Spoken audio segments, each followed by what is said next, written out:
एक चर्चा हमने यहाँ रविशंकर जी स्टूडियो में बार बार सुबह से की है कि एनडीए की इस लैंडस्लाइड विक्ट्री की एक बड़ी वजह प्रधानमंत्री का कैंपेन, नीतीश कुमार की इमेज, और तीसरी बात चुनाव मिलकर के लड़ा, संगठित तरीके से लड़ा, ऑर्गेनाइज तरीके से कैंपेन चला। आपने बहुत सही कहा। मैं एक बात आपसे बोलूं, संभवतः आप ही के चैनल पर देवेंद्र पराशर ने वो डेटा दिया था कि पहले क्या क्या होता था बिहार के चुनाव में। बिहार का चुनाव मतलब 10-15 लाश तो गिरेगी ही गिरेगी। रजत जी, आपकी जानकारी के लिए मैंने पटना का 4-4 चुनाव काउंटर मांड कराया है, इतनी लूट हुई थी पटना का। एक बार तो इंदर गुजराल का भी मैंने, जब वो लड़ रहे तब। आज क्या स्थिति है? नहीं, आज के लोग शायद वो याद नहीं होगा, आप डिटेल में बताएं लोगों को उस समय कैसे चुनाव होता था, कैसे बूथ लूटे जाते थे। आपकी बहुत अच्छा सवाल आपने किया। छोड़िए गांव की बात, मेरा अपना बूथ है बोरिंग रोड पर, जहां मैं रहता हूं। मेरे घर भी शायद आप आए होंगे, वुमेन्स कॉलेज और उसके आगे में एम्प्लॉयमेंट एक्सचेंज। अरे साहब, एकाएक गाड़ियां आई और ये चेज और वो चेज लगा कि वो दंगल का क्षेत्र बन जाता था। ये पूरा जो कुम्हरार का क्षेत्र है जहां से हम लोग जीत रहे हैं, वहां पर लोगों को वोट देने देते थे क्या?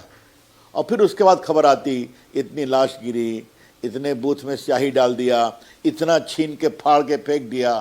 ये तो कई बार मैंने देखा है। मैंने अपना पहला आपकी जानकारी के लिए आपको एक रोचक बात बताऊं, मेरा जीवन राजनीतिक कार्यकर्ता के रूप में एक बूथ पर मैं बैठा था और वहां पर मेरे पास छुरा सटा दिया था। बताइए साहब, मैं शुरू में कॉलेज में पढ़ता था, तो पहला एक्सपोजर मेरा वही हुआ था। फिर संघर्ष किया हम लोगों ने, चारा घोटाला आया और आप जान लीजिए ये माफिया हम लोग को मरवा देता, इतना उन लोग की पकड़ थी। आप जानते हैं, हम लोग भिड़ गए तो ब्रेक लालू जी कमजोर हुए।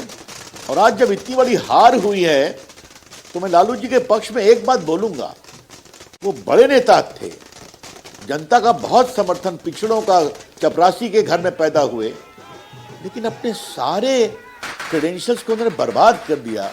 जेपी मूवमेंट में हम लोग साथ रहे थे जेल में, हम तो बहुत सीनियर है, अलग बात है।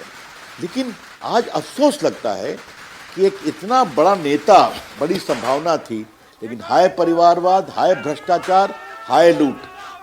तो जनता ने उसका जवाब दिया है कि now it is a matter of past. और तेजस्वी यादव, आप अपने पिता के जंगल राज की छवि को आज आपने ओढ़ लिया है। हाँ, जनता ने दिखाया। रविशंकर जी, आप जानते हैं मैंने 50 साल से चुनावों को देखा है बड़ी करीब से, छात्र जीवन से लेकर अब तक। मुझे कभी इस बात की कल्पना नहीं थी उस जमाने में कि बिहार में चुनाव इतनी सरलता से, सहजता से हो जाएगा। बिहार में चुनाव बिना किसी हिंसा के हो जाएगा। बिहार के चुनाव में 2 चरणों में चुनाव होगा और बड़ी आसानी से हम वोट के काउंटिंग पर चर्चा कर रहे होंगे। ये कल्पना उस जमाने में नहीं की जा सकती थी। बिल्कुल, मुझे याद है, आप तो बड़े सीनियर जर्नलिस्ट, टेलीविजन पर आपको लोग वर्षों से देखते हैं। आज बिहार में इतने लोग मारे गए, इतना बूथ कैप्चर हुआ, इतना जगह रिपोल हो रहा है। देखिए, आज का बिहार का रिजल्ट एक और माने में बहुत बड़ी बात है।